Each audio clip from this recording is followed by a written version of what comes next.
Mass hatred towards Lance Stroll began in 2017 when he gained his Williams seat. He was considered a pay driver due to Lawrence Stroll's financial status. 3 years later, an undeserved hate towards Lance continues.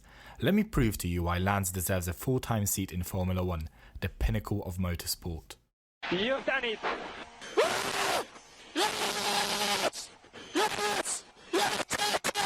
Lance Stroll got into Formula 1 at the age of 18, a fairly young age for a Formula 1 driver. However, he is still the second youngest driver to ever grace in F1, behind Red Bull's Max Verstappen.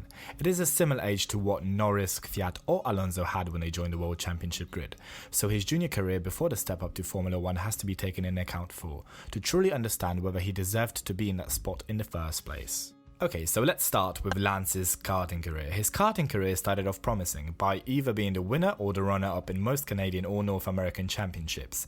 These included Coupe de Montreal, Coupe de Quebec, Canadian National Karting Championships, etc. Thus, back in the late 2000s and early 2010s, Lance was a big thing in karting back in North America.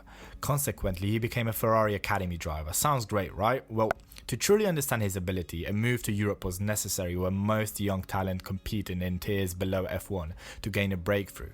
Lance started his single-seater car debut in 2014 in the Italian Formula 4 Championship. He won the championship with a tally of 331 points, 94 points ahead of the second place. Well, how did he compare to his Prima teammate? Until Monza, Lance has scored 12 podiums, 10 of them were victories, whereas Takashi Kasai scored 3 podiums with no wins. A year later, in 2015, Lance competed in Formula 3 European Championship and Toyota Racing Series.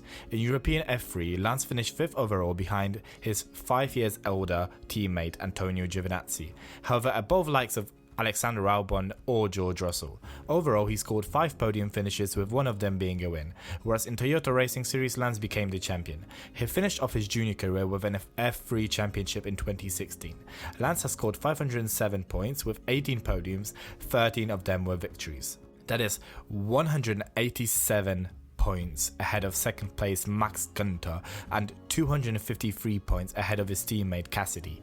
It was announced that in 2017 Stroll became a Williams racing driver. Did he deserve this spot? I would say yes. He has demonstrated great driving skills at a young age, and despite skipping F2, Max Verstappen did not race in those series neither and demonstrated enormous talent. So Lance has shown that he's a capable driver both in karting and single-seaters. Some argue that he should have stepped up to Formula 2 Championship before getting promoted to Formula 1. But overall, how did he cope in his debut season? Well, in his debut season, Stroll achieved a podium in Baku, becoming the second youngest driver to appear on a podium behind Max Verstappen and the youngest rookie to do so. Well, he also came 4th during wet qualifying in Italy, and most F1 fans say that when wet conditions are the true marker of how good a driver can be, as you can judge where the grip is and how to control the car in tricky conditions, how much gas to add, and such. Well, we know how good Lance can be during wet conditions, but we'll come back to that.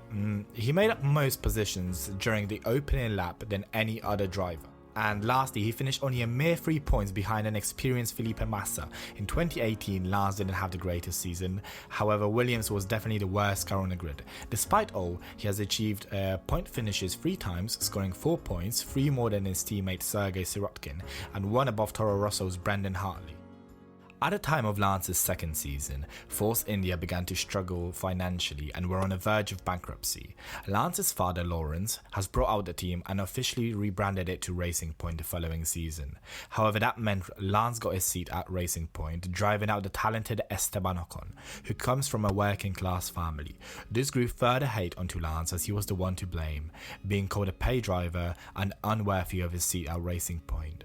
Some went as far as saying he didn't deserve a seat in F1 at all. Well, he was a 21-year-old who has so far shown that he's a great talent on track. However, so did Ocon.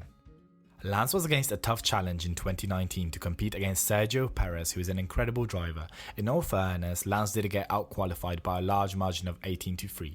However, he did make up positions during the race and nearly scored a podium in Germany, obviously during wet conditions. Lance didn't have the greatest season, and tension began to grow even further with Perez dominating at Racing Point. During the 2020 season, Lance went up for the challenge and competed against Prime Checo. Lance has scored 2 podiums and a pole position. His points tally did not look so optimistic. However, Lance suffered from COVID-19, which forced him to miss out a race and had numerous of retirements when he was in a good position of scoring points. Perez was replaced by Vettel, who has been released from Ferrari for the 2021 season. This meant Perez became uncertain of his future, as most competitive teams already had their drivers signed. So, apart from Red Bull, who still had Alexander Albon on board, but he was uncertain of his future with poor results.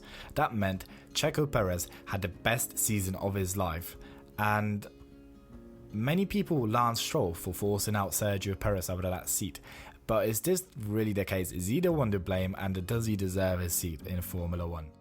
Okay, Lance, a 22-year-old with 3 podium finishes and a pole position in Formula 1, and a Formula 3 and a Formula 4 championship, a competitive driver against the likes of Felipe Massa and Sergio Perez, a masterclass driver in rain. And let's take him out of the equation now. Let's say there's an F1 driver at this age with all the achievements that Lance possesses. He will be seen as a massive talent, yet Lance gets hatred for his father, who's the owner of Aston Martin F1, Lawrence Stroll.